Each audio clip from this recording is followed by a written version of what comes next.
Okay, let's unpack this. We all know the saying, nothing's free. It's, one of those foundational truths we hear all the time. Right. Seems straightforward. But what if the real price isn't just hidden, but, like, actively disguised?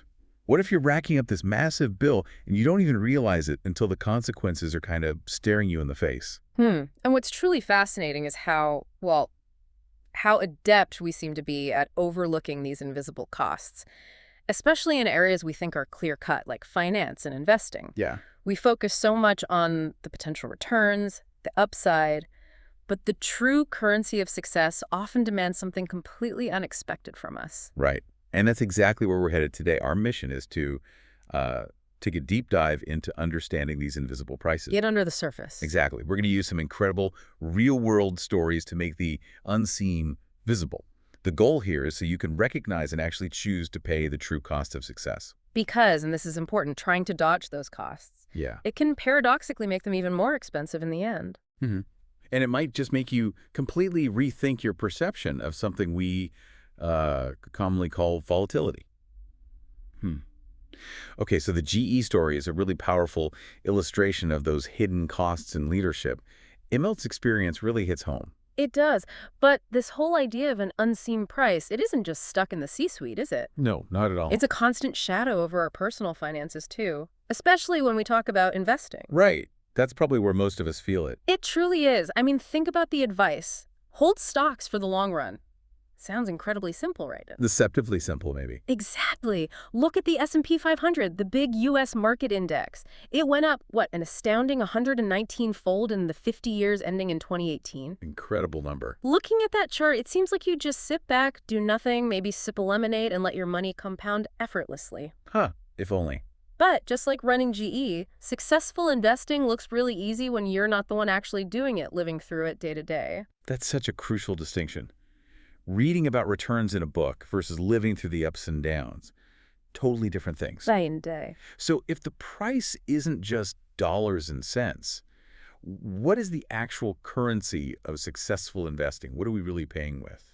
Its currency is volatility, fear, doubt, uncertainty, and regret. All those lovely emotions. Oh, the fun stuff. Yeah, exactly. And they're all incredibly easy to overlook or underestimate until you're grappling with them in real time. I mean, this raises a really important question. Do you know how hard it truly is to keep that long-term perspective when stocks are collapsing around you, when every headline is screaming doom and gloom? It's immense pressure. That's the real price. That emotional turmoil, that's what you pay. You mentioned an analogy earlier, comparing avoiding this price to shoplifting. Can you expand on that? Because, distinguishing between smart strategies and just trying to get away with something feels key here. It's a great question. Think about it like this. Say you want a new car. Costs $30,000. You have legit options, right? You can pay for it, maybe finance it.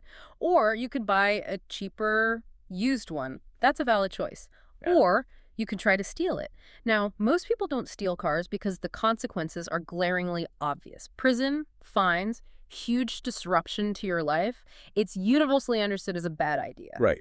Very clear downside. But with the market, it's different. It feels more like a never-ending taunt. It gives you these big returns, making it look easy, then seems to snatch them away just as fast. Like it's playing games with you. Exactly. Take the Dow Jones Industrial Average, one of the oldest stock indexes. Yeah. From 1950 to 2019, it returned about 11% per year on average. That's a fantastic return over decades. Yeah, absolutely. Most people would happily sign up for 11% a year. Yeah. But you're saying there's a catch, a hidden cost to that seemingly steady climb. Absolutely. The price you paid for that success during that long period was, dreadfully high in terms of emotional strain. How so? You can see it in how often the index dropped. It fell at least 5% below its previous all-time high about once every 11 months on average. Wow, almost yearly dips of 5% or more. Yeah. It's like getting that new car, but it comes with a built-in feature where it gets dinged every few months. You still own the car, it still works, but man, does it test your patience. That's a good way to put it. That is the price of market returns. It's the fee, it's the cost of admission, you could say, and yeah, it hurts when it happens. And it seems like the bigger the potential returns, the higher this particular kind of price can be. I've heard some absolutely wild examples of this volatility with specific stocks. Oh, they're almost unbelievable sometimes. Take Netflix. From 2002 to 2018, the stock returned more than 35,000%. Just let that number sink in for a second. 35,000%. Okay, but here's the price. It traded below its previous all-time high on 94% of the days during that period. 94%. So almost every single day, you felt like you were losing compared to its peak. Precisely. Even as it delivered those astronomical long-term gains, most days felt like a step back from the top. Or consider Monster Beverage the energy drink company. Right. It returned an absolutely mind-blowing 319,000% between 1995 and 2018, one of the highest stock returns in history. Just staggering numbers. Yet, it traded below its previous high 95% of the time. Wow. So these aren't outliers then. This is the nature of high growth. These are extreme examples, sure, but they illustrate the point vividly. Bigger returns often come with a much higher price in terms of volatility and time spent below previous peaks. So like the car analogy, you basically have a few options in investing. Okay, what are they? 1, you can pay this price. Accept the volatility, the upheaval, the emotional roller coaster, understanding it's part of the deal for potentially higher returns. A new car option, dings and all. Exactly. 2, you can find an asset with less uncertainty and probably a lower payoff. This is like buying the reliable, cheaper used car, think bonds maybe, or very stable dividend stocks. Less exciting perhaps, but less stressful. Lower price, lower potential reward. Makes sense. Or option 3, you can attempt the investing equivalent of Grand Theft Auto. Try to get the high returns without paying the volatility price that comes along with it. The steal the car option. You got it.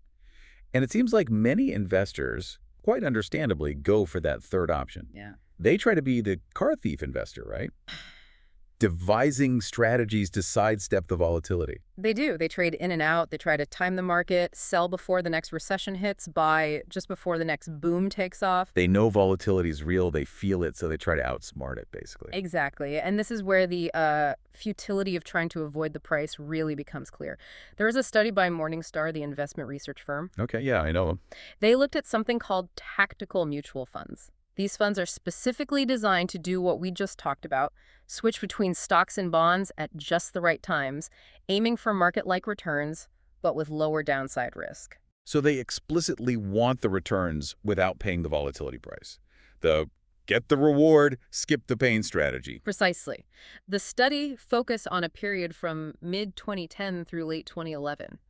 U.S. stock markets were pretty wild then, lots of ups and downs. Right, so a perfect test case for these funds. This was exactly the kind of environment where they were supposed to shine, prove their value. You'd think so. It was their moment. So how did they actually do? Did they manage to steal the car? Well, not so much. Out of 112 of these tactical funds during that volatile period, only 9, just 9, had better risk-adjusted returns than a simple, boring 60-40 stock bond fund. Only 9 out of 112. Wow. Yeah. And maybe even more telling, less than a quarter of them actually had smaller maximum drawdowns. A drawdown is the biggest drop from a peak value. So they didn't even protect investors on the downside as well as promised, in most cases. Largely no. Morningstar's conclusion was pretty stark. With a few exceptions, these tactical funds generally gained less, were more volatile, or were subject to more downside. They failed on pretty much all counts. Ouch. So trying to avoid the price actually led to worse outcomes. Often, yes. And it's not just the big funds struggling with this, right? You see this with individual investors, too. Oh, absolutely. I can certainly relate to that feeling of dread when the market dips. It's so easy to panic, even when you intellectually know you should hold on. We all feel it, and the data shows it. The average equity fund investor actually underperformed the very funds they were invested in. How much by? By about 0.5% per year, according to Morningstar's research over time. 0.5% a year might not sound huge, but compounded over decades. It adds up significantly, and it's largely the result of people doing exactly what the tactical funds tried to do, buying and selling reactively, often at the worst times when they really should have just bought and held through the volatility. So the irony here is just profound. By desperately trying to avoid paying the price of volatility, Investors actually end up paying double. They miss out on potential long-term gains, and they often incur extra costs through frequent trading or just bad timing. It's a losing game. that concept of paying double, it brings us back to GE for a moment, doesn't it? It does. Because it wasn't just individual investors falling into this trap. Even these corporate giants, sometimes under the banner of smoothness or predictability, tried to avoid paying the true price, only to face a massive reckoning years later. Yeah, and this goes way back, even to the era of former CEO Jack Welch at GE. He became legendary, right? Almost mythical. Absolutely. Neutron Jack. And one reason was his incredible ability to ensure GE's quarterly earnings per share always beat Wall Street estimates. He was a grandmaster at this game. If analysts expected, say, 25 cents per share, Jack would deliver 26 cents, like clockwork, every single time. every single time. And how did he do it? Well, behind the scenes, there was quite a bit of, let's call it, massaging the numbers. Smoothing things out. Exactly.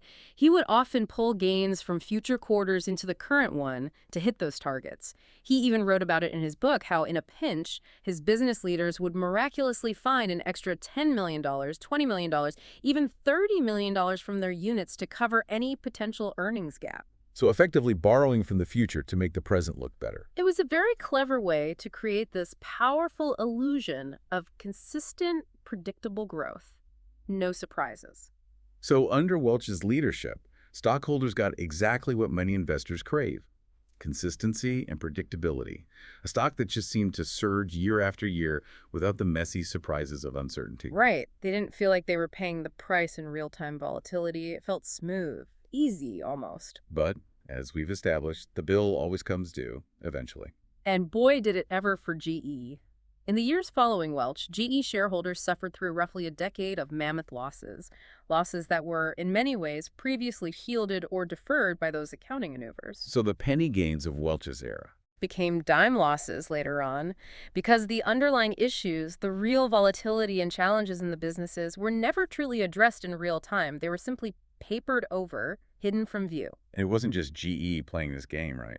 Oh, no, not at all. Think about the big mortgage giants, Freddie Mac and Fannie Mae, back in the early 2000s. Right, before the financial crisis. They were caught underreporting their current earnings by billions of dollars. And why?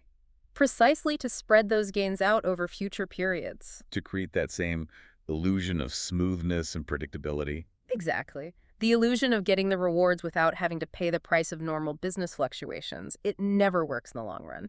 Okay, so considering everything we've discussed, these hidden costs, GE saga, the investment volatility, the futility of trying to avoid it, it really begs the question, why? Why is it that so many of us who readily pay for everything from cars and houses to food and vacations seem to resist so strongly paying the seemingly invisible price for good investment returns? It's a great question, and I think the answer is actually quite simple, maybe even psychologically obvious when you break it down. Okay. The price of investing success isn't immediately obvious. It's not like a physical price tag you see on a product in a store. There's no sticker on your portfolio saying volatility fee, 10% drop possible this year. Right. It's hidden, implicit. So when the bill does come due, when your portfolio value drops significantly, it doesn't feel like a known cost you agreed to pay. It feels like a fine, like a punishment.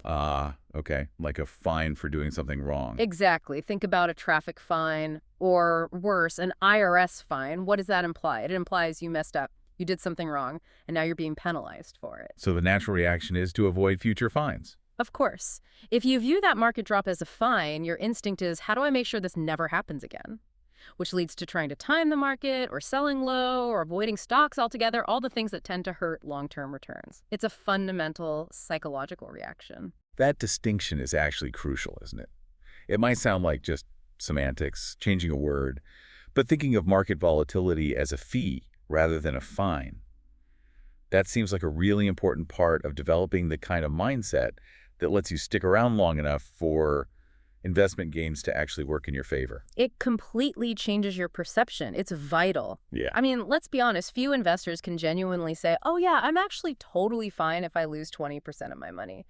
Especially newer investors who haven't lived through a major downturn. It sounds abstract until it happens. For sure. But if you can start to view that volatility not as a penalty for bad luck or bad timing, but as a fee you pay for the potential of higher long-term returns, things look completely different. You used the Disneyland analogy earlier, which I thought was great. Can you walk through that again? Sure. Think about Disneyland tickets. They cost, what, maybe $100, $150 these days? I don't even know, but it's a lot. Yeah, definitely not cheap. Right.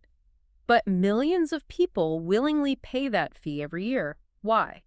because they anticipate getting something incredibly valuable in return, an awesome day with their kids, memories they'll cherish forever. They see it as a worthwhile trade-off. Exactly. No one walks out of Disneyland feeling like that $100 ticket price was a punishment or a fine. They see it as the cost of admission for a great experience. The worthwhile nature of the fee is obvious when it's clear you're paying a fee for something desirable. And you're saying it's the same logic with investing, just harder to see sometimes. Precisely. Volatility, the ups and downs, the scary headlines, that is almost always a fee, not a fine. Market returns are never free, and they never will be. They demand you pay a price, just like any other valuable product or service. And you have a choice. You do. You're not forced to pay this fee, just like you're not forced to go to Disneyland. You can opt for the local county fair. Maybe the tickets are only $10. Cheaper, maybe still fun. Or stay home for free. Or stay home for free, right? Keep your money in cash, perhaps. You might still have a perfectly fine time financially. Maybe you preserve capital, but you'll usually get what you pay for in terms of long-term growth potential. So the volatility and uncertainty, that's the cost of admission.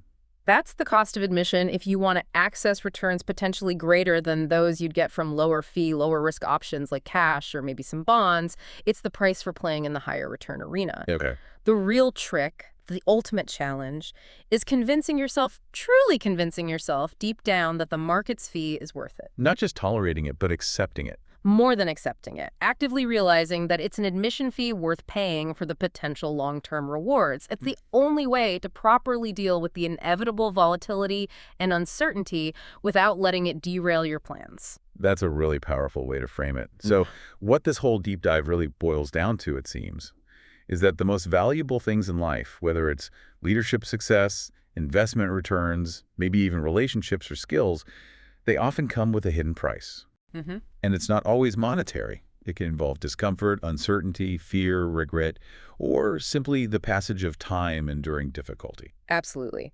And if you truly understand that, if you accept that the greatest rewards often demand a non-obvious fee, well, it raises an important question for you, our listener, to maybe mull over. Okay, leave us with that final thought. What areas of your own life thinking beyond just your finances now might be transformed if you could identify and then willingly choose to pay the often hidden costs of what you truly desire?